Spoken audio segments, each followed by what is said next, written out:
Oi gente, tudo bem? Eu vim aqui compartilhar com vocês porque ontem eu estava preparando uma aula para a turminha do AV Kids e Deus falou ao meu coração e eu queria compartilhar isso, né, com vocês. É interessante que... Deixa eu baixar um pouquinho aqui o fundo. É interessante que aonde a gente está, independente do lugar, né, do contexto, no nosso dia a dia, Deus vai falar. Deus sempre usa as coisas que acontecem conosco, né, as situações para falar ao nosso coração. E ontem não foi diferente. E eu queria também falar para vocês que pra gente compartilhar aquilo que Deus faz no nosso coração, pra gente pregar a palavra, ser influência na vida das pessoas, inspirar pessoas, a gente não precisa necessariamente estar numa plataforma, num púlpito, em algum lugar de destaque. Não, a gente só precisa estar cheio. A gente só precisa estar transbordando, a gente só precisa estar buscando e automaticamente essa sede, essa fome pela presença nos faz querer externar isso, compartilhar com as pessoas aquilo que nós temos vivido, aquilo que a gente tem experimentado. E por isso que eu tô aqui, para compartilhar com vocês aquilo que Deus tem falado ao meu coração. E eu encorajo você que vai assistir esse GTV, que faça isso também, porque a gente alcança pessoas do nosso convívio e às vezes, né, as pessoas do seu convívio não são as do meu convívio. Então seja influência, inspire pessoas, compartilhe aquilo que Deus está fazendo na sua vida também. Vamos para a palavra. O tema dessa história, né, que eu ainda vou compartilhar com eles, a gente está preparando essas aulas, é o filho favorito que se torna escravo. E é o contexto sobre a vida de José. E eu queria compartilhar algumas coisas porque a história de José é bem longa, né? Eu vou ler Gênesis 37:2 para vocês. Diz assim: essa é a história da família de Jacó.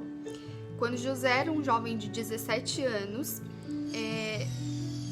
cuidava das ovelhas e da cabra junto com seus irmãos, os filhos de Bila e de Zilpa, que eram mulheres do seu pai. E José contava ao pai as coisas erradas que os seus irmãos faziam. Então, a primeira coisa que eu vejo aqui na vida de José é que ele era um irmão dedo duro. E, às vezes, né, você vai se identificar com isso. Eu não tenho irmãos, mas quem tem vai se identificar. Que sempre tem aquele que é mais dedo duro, que fala pro pai e pra mãe as coisas, que conta as coisas erradas, né? Sempre tem. E essa é a primeira característica que eu percebo na vida de José, que ele era dedo duro. E Gênesis 37:3 continua dizendo que Jacó ele já era velho quando ele e a sua esposa teve José. E por isso, porque ele já estava com maior idade, ele amava José, por esse fato. E quantos pais se identificam, né? Às vezes, por exemplo, uma mulher já está nos seus 40 anos e, né, vai ter um filho. Pensa, é um milagre quando nasce uma criança nessa idade, com saúde, é um milagre de Deus, né? Porque a gente sabe que já é uma idade avançada. Então, por isso José tinha esse amor pela vida de José. Jacó tinha esse amor pela vida de José. E José faz o quê? Jacó faz o quê? Ele compra uma túnica, né? Uma roupa diferente para José, diferente dos irmãos. E dá para José uma túnica colorida, né? Vocês conhecem a história. Então aí já começa a ter uma disputa entre irmãos. Por quê? Ele merece mais do que nós, certos outros irmãos pensavam. E quantos irmãos aí vão se identificar? Às vezes o pai, ele tem aquele preferido, aquele predileto, né? Aquele que sempre ganha mais atenção, que o pai e a mãe se preocupam mais, aquele que muitas vezes ganha mais presente, aquele que tem mais cuidado, aquele que o pai sempre tá com uma atenção a mais voltada para ele. Não é que o amor seja diferente, né? Porque eu não tenho filhos, mas, né, ouvindo quem tem, os pais sempre falam que o amor é o mesmo. Mas, né, tem aquele que às vezes o pai faz um pouquinho a mais. A gente sabe que existe isso, né? Então, eu pensando nessa história, eu penso que os irmãos de José, eles começaram a... E meu pai tá tratando José melhor que nós, né? E começou a gerar esse sentimento no coração deles de inveja de José, de disputa. E os irmãos, eles começaram a ser grosseiros, a ter ódio de José. Quantas vezes na nossa vida a gente tem pessoas que, né, caminham perto da gente, muitas vezes são grosseiras, são sarcásticas, são pessoas que nos ofendem, né? Assim como os irmãos de José ofendiam ele, tratavam ele de forma grosseira, né? Muitas vezes na nossa caminhada a gente também experimenta isso. E José, ele então começou a ter sonhos. O primeiro sonho era do feixe, né? Que o feixe dele se levantava e os irmãos, pai e mãe, se encurvavam diante dele num círculo de feixes. E aí ele compartilha isso com os irmãos e com o pai, com a mãe. E eu vejo aqui uma inocência na vida de José, porque ele compartilhou esse sonho já sabendo que os irmãos já não gostavam muito dele, já tinha aquele pé atrás. E depois ele tem outro sonho, né, sobre o sol, a lua e as estrelas, que também era um sonho parecido com o dos feixes, e que ele estava ali no centro das atenções, né, e ele compartilha novamente, né, talvez eu e você, não sei, a gente não compartilharia, né, poxa, meus irmãos já têm inveja de mim, eu já sou, eles já têm aquele pé atrás, eu vou ficar falando dos meus sonhos e ainda que eu tô por cima deles, né, e a Bíblia fala que até Jacó, ele repreendeu José. Só que os irmãos, eles já tinham aquela indiferença quanto a José. E Jacó, ele começou a pensar nesses sonhos.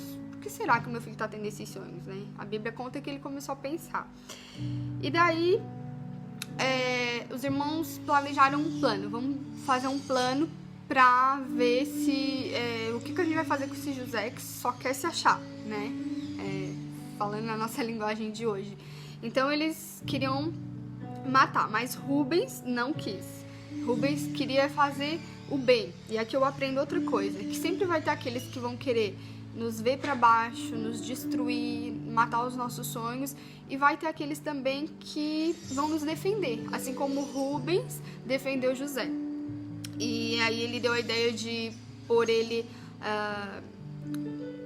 no poço e falar pro pai, pegar a túnica dele e falar que um animal tinha matado ele, né? E Rubens, ele planejava depois ir buscar José naquele poço, né? Ele queria fazer o bem pro seu irmão.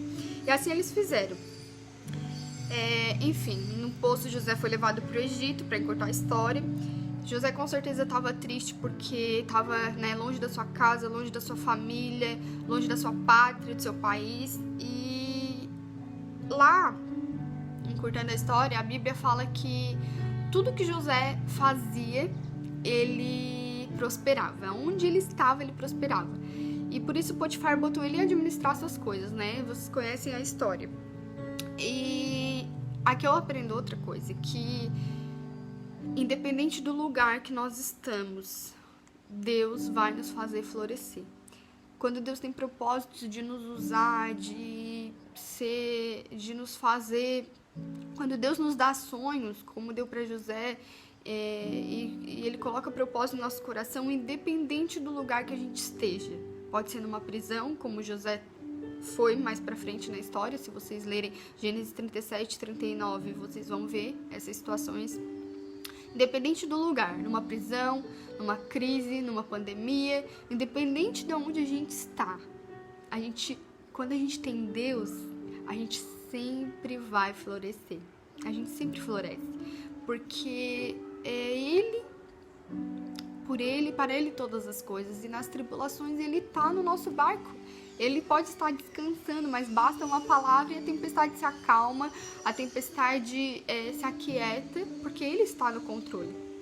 Diante desse cenário, tome isso para você, tome essa palavra, porque a gente precisa dele em tempos de alegria, de bonança, e quanto mais em tempos de crise. E depois, quer dizer, depois não, um pouco antes, os irmãos de José foram falar para Jacó, né, o seu pai, que José tinha sido morto por um animal. E aqui eu vejo uma mentira.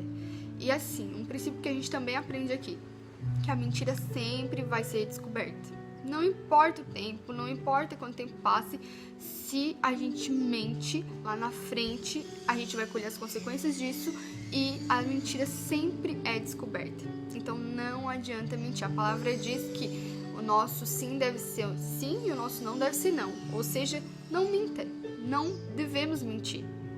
Devemos ser sinceros, falar a verdade, por mais que na hora doa. Mas nós não vamos colher as consequências depois e vamos viver aquilo livre daquela, né? Porque a consciência é aquilo que mais nos incomoda, que pesa quando nós mentimos. Então, nós não precisamos mentir. E, por último, eu queria deixar essa lição, né? Assim como as crianças aprendem uma lição ao final de cada história, nós também podemos aprender uma lição com essa história, né? Do filho favorito que se tornou escravo. Aonde nós estamos, não importa o lugar, não importa a situação, nós sempre vamos externar e florescer aquilo que está dentro de nós. Se nós temos mágoa, se nós temos rancor, se nosso coração está pesado, cheio de pecado, cheio de atitudes erradas, né, ações erradas, a nossa boca fala, a Bíblia diz que a nossa boca fala do que o coração está cheio. E nós vamos externar isso. E se a gente tá cheio da presença de Deus, da alegria do Senhor, procurando fazer as coisas certas, por mais que muitas vezes nós erramos. Mas então nós vamos estar tão cheios que nós vamos externar isso. Já tem aqui quase 12 minutos e ficou um pouquinho longo, mas eu espero que essa palavra tenha falado ao teu coração. Deus abençoe o seu dia.